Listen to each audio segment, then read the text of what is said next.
आप सबको पता है कि 8th क्लास में आपने अच्छे मार्क्स स्कोर किए होंगे, आपने रट्टे मार लिया होगा, सीधे क्वेश्चंस आए होंगे। देखा जाए तो एनसीईआरटी के बैक एक्सरसाइज के क्वेश्चन बहुत ज्यादा रिपीट हुए होंगे। 9th क्लास क्यों मुश्किल है 8th क्लास से, ऐसा क्या बदल जाता है? अब यहाँ पे सिर्फ डेफिनेशन या आंसर्स रटने से आपको नंबर नहीं मिलते, सवाल आते हैं घुमा फिरा के। धीरे धीरे सेल्फ डाउट क्रिएट होना शुरू हो जाएगा, कॉन्फिडेंस गिरना शुरू हो जाएगा, और बस इसी वजह से एक सबसे बड़ी गलती बच्चे करते हैं, और वो क्या है? तो आओ चलते हैं उन चारों स्टेप्स की तरफ जिनको अगर आपने सही से फॉलो करा तो कमबैक होना अनिवार्य हो जाएगा। बच्चों, आज की वीडियो ना एक ऑनेस्ट सवाल से शुरू करते हैं। क्या आप 9th क्लास में हो और आपको ऐसा लग रहा है कि पूरा साल निकल चुका है और आपके कंसेप्ट्स अभी तक क्लियर नहीं है? क्या आपको ऐसा लग रहा है कि मार्क्स गिरते चले जा रहे हैं? क्या आपको ऐसा फील हो रहा है कि अब पूरा साल खत्म होने को आ रहा है लेकिन अब कुछ बचा ही नहीं है, मेरे पास टाइम ही नहीं है, मैं करूंगा क्या? अगर आप ऐसा कुछ भी फील कर रहे हो तो ये वीडियो आपके लिए है, और आप अकेले नहीं हो। आप जैसे हजारों बच्चे इस सिचुएशन में होते हैं, इस टाइम पे, इस मोमेंट पे। आप अकेले नहीं हो, बहुत सारे बच्चों की सेम हालात हैं। इस पूरी सिचुएशन को समझने के लिए आओ आपको एक कहानी सुनाता हूँ विपिन की, जो कि 8th क्लास में था। बहुत अच्छा बच्चा था, पेरेंट्स भी रिलैक्स्ड रहते थे। 8th क्लास तक टीचर्स भी बहुत खुश थे उसके, हर पीटीएम में उसकी तारीफ होती थी। इन शॉर्ट, हर एक बच्चे का सपना होता है वैसा वो एक स्टूडेंट था। लेकिन 9th में आते ही सब कुछ बदल गया। विपिन को शुरुआत के 2-3 महीनों में ही 9th में ही समझ में आ गया कि चीजें डिफिकल्ट हैं। मैथ्स उसको टफ लगने लग गई और साइंस में उसको कंफ्यूजन होने लग गई, और इसी वजह से उसके जो पहले टेस्ट हुए 9th क्लास में उसके 60% मार्क्स आए। लेकिन पता हूँ प्रॉब्लम क्या हुई? विपिन को लगा कि यार अभी भी बहुत टाइम है, मेरे पास पूरा बचा हुआ अभी साल है, 10 महीने हैं, 8 महीने में बचा लूंगा। फिर हाफ ईयरली एग्जाम्स आए, सेम रिजल्ट रहा, और देखते देखते पूरा का पूरा साल निकल गया। और जनवरी में आते आते उसको रियलाइज हुआ कि भैया 9th क्लास का पूरा समय बीत चुका है। गिनती के उसके पास 1.5-2 महीने बचे हैं। उसने पढ़ना स्टार्ट भी किया लेकिन उसे कुछ समझ में नहीं आ रहा था। उसको लग रहा था कि अब कुछ नहीं हो सकता है, लेकिन रुको, कहानी यहाँ पे खत्म नहीं बल्कि शुरू होती है। अगर मैं आपको विपिन के 10th क्लास में मार्क्स बताऊं तो आप हैरान हो जाओगे, जो कि थे 98%। और इसी के बाद उसने 11th और 12th में भी बहुत अच्छा किया। बट ऐसा उसने क्या किया कि 9th के लास्ट मोमेंट में उसने अपने बेसिक्स को स्ट्रॉन्ग किया, और आज वो 10th में, 11th में, 12th में इतने अच्छे मार्क्स स्कोर कर पाया। ऐसा विपिन ने क्या किया जो बाकी बच्चे नहीं कर पाते हैं? ऐसा विपिन ने क्या किया जिसने लास्ट मोमेंट में गेम चेंज कर दी? तो अगर आप भी उसी फेज में हो तो ये वीडियो आपके लिए है। वीडियो को एंड तक जरूर देखिएगा, बिकॉज इस वीडियो में 4 ऐसे गेम चेंजर बताने वाला हूं जो आपकी कहानी को भी विपिन की कहानी बना देंगे, जिसने 9th में जनवरी में सोचा था कि सब खत्म हो गया, लेकिन फिर हुआ कमबैक। चलो वीडियो को स्टार्ट करते हैं, लेकिन उससे पहले मैं जानना चाहूंगा आप सबसे अपने पर्सनल डेटा के लिए, ताकि आगे मुझे वीडियोस में बनाने में मदद हो, कि आपको 9th क्लास में सबसे मुश्किल सब्जेक्ट कौन सा लगता है।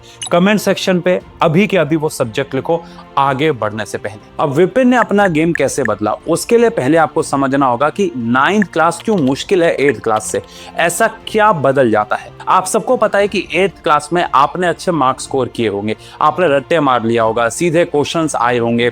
देखा जाए तो एनसीईआरटी के बैक एक्सरसाइज के क्वेश्चन बहुत ज्यादा रिपीट हुए होंगे, सिलेबस भी ज्यादा नहीं था, और बड़े अच्छे मार्क्स आपने स्कोर किए। कुछ हद तक अपनी नोटबुक्स भर ली, उसके मार्क्स मिल गए। इन शॉर्ट, बड़ा आसान था सब कुछ। लेकिन 9th में आते ही सब बदल गया। अब यहाँ पे सिर्फ डेफिनेशन या आंसर्स रटने से आपको नंबर नहीं मिलते, सवाल आते हैं घुमा फिरा के। खासकर अब लास्ट 2-3 साल से कॉम्पिटेंसी बेस्ड क्वेश्चंस बढ़ते जा रहे हैं, जिसके लिए आपको कंसेप्ट्स पे पकड़ बनाना बहुत जरूरी होता है। सारे के सारे कंसेप्ट्स पे पकड़ बनाना कई बार बच्चों को मुश्किल लगने लगता है, जिसकी वजह से 9th डिफिकल्ट हो जाती है एज कंपेयर टू 8th। और बस इसी वजह से एक सबसे बड़ी गलती बच्चे करते हैं, और वो क्या है कि वो 9th क्लास पे कम ध्यान देते हैं और सोचते हैं कि अब सीधा 10th क्लास पे ध्यान देंगे। ये सबसे बड़ी मिस्टेक है। पर सच्चाई है कि अगर आपने 9th क्लास को छोड़ दिया तो बहुत भारी नुकसान उठाने पड़ेंगे। सबसे पहला नुकसान, बहुत सारे 9th के टॉपिक्स हैं जो आपको 10th में काम आएंगे। साइंस में भले कुछ है, लेकिन बाकी सब्जेक्ट्स में ये बहुत अफेक्ट करेगा। लेकिन उससे भी बड़ी दिक्कत आएगी मेहनत करने की। अगर आपने 9th क्लास में मेहनत नहीं की, बेसिक्स को पक्का नहीं किया, कंसेप्ट क्लैरिटी पे फोकस नहीं किया, तो ये आदत आपकी बिगड़ चुकी होगी 10th में आते आते भी, और 10th भी आपको मुश्किल लगने लगेगी। और अगर 10th मुश्किल लगी तो आपको अंदाजा भी नहीं है कि 11th और 12th क्या है। इन शॉर्ट, आप कहीं ना कहीं पीछे चले जाते रहोगे। जिस बच्चे ने 9th क्लास में ध्यान दिया उसने बाकी क्लासेस को भी संभाला है, और जिसने 9th को हल्के में लिया उसने आगे जाके अपने जीवन में मार्क्स को गिरते हुए देखा है। 11th-12th का सिलेबस इतना ज्यादा, स्कूल में ट्यूशंस में पढ़ाई चलेगी फास्ट, और धीरे धीरे रिजल्ट क्या होगा, आप पीछे होते चले जाओगे। धीरे धीरे सेल्फ डाउट क्रिएट होना शुरू हो जाएगा, कॉन्फिडेंस गिरना शुरू हो जाएगा। 12th में आपको जो कॉम्पिटिटिव एग्जाम्स की तैयारी करनी है वो साथ में कैसे करोगे बोर्ड के, अल्टीमेटली जो 9th में गलती की थी उसको आपको 2, 3, 4 साल तक, इवन पूरे लाइफ में इनडायरेक्टली ये आपको अफेक्ट करेगा। अगर ये सब सुनने के बाद आपको डर, कंफ्यूजन और हेल्पलेस फील हो रहा है तो ये सब फील करने की जरूरत नहीं है, इन सब चीजों के टेंशन लेने की जरूरत नहीं है। मैं हूं ना। देखो, हो सकता है कि आप थोड़ा लेट हो गए हो, बट सब कुछ खत्म हो चुका है, ऐसा बिल्कुल भी नहीं। अगर आप रैंडम पढ़ाई के तरीके फॉलो करने की बजाय एक सिस्टमैटिक वे में आगे बढ़ोगे तो अभी भी सब कुछ ठीक हो सकता है। तो किसी रिग्रेट में रहना या गिल्ट ट्रिप में रह के बचे हुए टाइम को भी वेस्ट करना ये बेवकूफ़ी होगी। बट अगर आपने उन तरीकों को अपनाया, उन टेक्निक्स को अपनाया जो विपिन ने भी अपने जीवन में अपनाए थे, तो आप भी विपिन की तरह बेहतर स्कोर कर सकते हो। तो आओ चलते हैं उन चारों स्टेप्स की तरफ जिनको अगर आपने सही से फॉलो करा तो कमबैक होना अनिवार्य हो जाएगा। Step number 1, divide your syllabus smartly. देखो, जब आप सिलेबस को एक साथ एक बारी में सामने लेकर बैठोगे तो घबराहट होगी ही होगी, दिमाग ब्लैंक होगा ही होगा। इसलिए स्मार्ट तरीका यह है कि अपने सिलेबस को डिवाइड करो। अब यहाँ पे सिलेबस को हम 2 पार्ट्स में डिवाइड कर रहे हैं। पार्ट 1, पार्ट ए कह लीजिए, जिसमें वो सारे चैप्टर्स आएंगे जो आपकी फाउंडेशन, आपके बेसिक्स के लिए बहुत जरूरी हैं। एग्जाम्पल के तौर पे आप 9th क्लास में हो तो force and laws of motion से पहले आपको मोशन करना ही होगा, और वर्क एनर्जी से पहले आपको force and laws of motion करना होगा।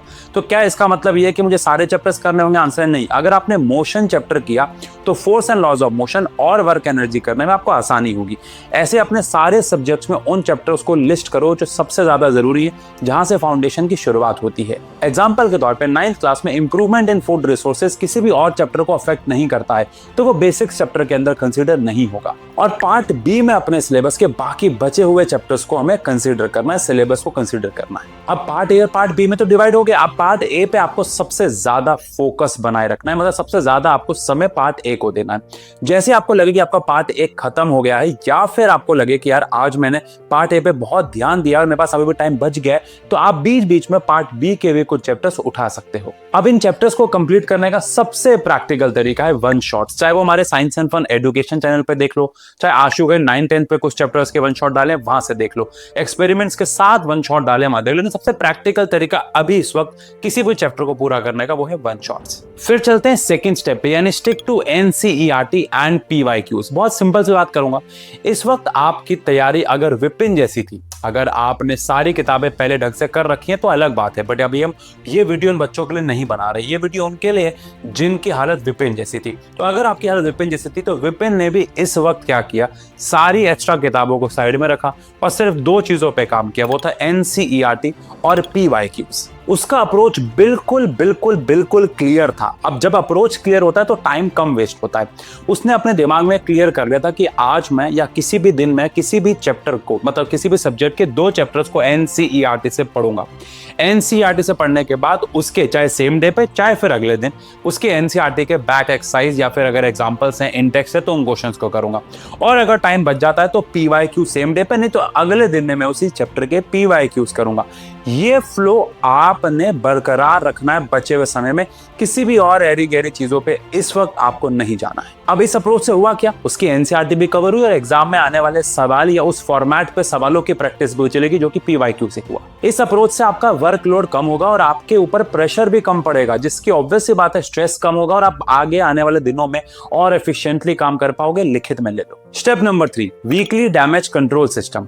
देखो, अब यहाँ पे बहुत जरूरी बात आती है। आपने पूरे हफ्ते पढ़ाई करी, लेकिन संडे को आपको सेल्फ चेक को टाइम देना होगा। संडे को शांति से बैठो और अपने आप को समय दो और देखो कि पूरे हफ्ते जो आपने पढ़ा, क्या उसमें आपने सिर्फ रट्टे मारे या कौन कौन सी चीजें आपने रट्टे मारी और कौन कौन सी चीजें आपने एक्चुअली में समझी। ये प्रोसेस थोड़ा बोरिंग लग सकता है लेकिन बहुत ज्यादा इंपॉर्टेंट है, प्लीज इसको करना जरूर। और जहां भी आपको लगे अरे इसको मैंने रट्टे मारा था, मैं इसको समझ नहीं पाया था, उस टॉपिक को आप समझने में टाइम दो, डिले मत करो, उसको उसी वक्त पूरा कर दो। टीचर से पूछो, किसी दोस्त से पूछो, यूट्यूब से हेल्प लो, किसी एआई से हेल्प लो, लेकिन उसी वक्त उस टॉपिक को क्लियर करो। वन शॉट से समझ में नहीं आया तो किसी और वन शॉट की मदद से जाओ, वो किसी और वन शॉट पे कुछ समझ नहीं आ रहा, चैट जीपीटी को बोलो कि मुझे इसे आसान भाषा में समझाए, लेकिन उस टॉपिक को समझने में डिले नहीं करना। और संडे को ही आपको एक और चीज पे काम करना है, वो है बैकलॉग। अगर हफ्ते में कोई चीज में आपका बैकलॉग क्रिएट हो गया, जो भी आपने गोल्स बनाए थे उसके हिसाब से, संडे को पूरा करो। बैकलॉग एक ऐसी खतरनाक चीज है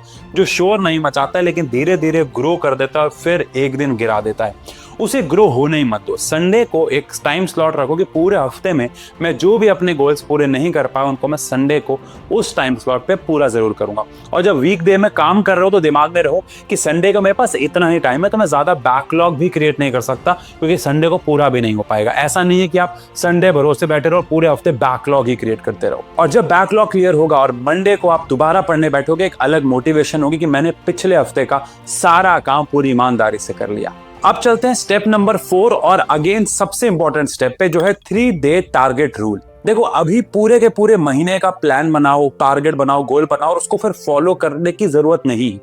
ये सिर्फ प्रेशर और कंफ्यूजन ही क्रिएट करेगा। एक महीने या एक हफ्ते की बजाय सिर्फ 3 दिन का टारगेट बनाओ, 3 दिन के गोल्स बनाओ और उस पे चलो। सोचो कि अगले 3 दिन में क्या करना है। जब तक वो टारगेट पूरा ना हो जाए किसी भी और चीज में अपनी एनर्जी वेस्ट मत करो। और हर 3 दिन बाद अपने प्लान में एक बदलाव लेके आओ, मतलब सेम प्लान को भी मत फॉलो करो, अगेन आपका दिमाग बोर हो जाएगा।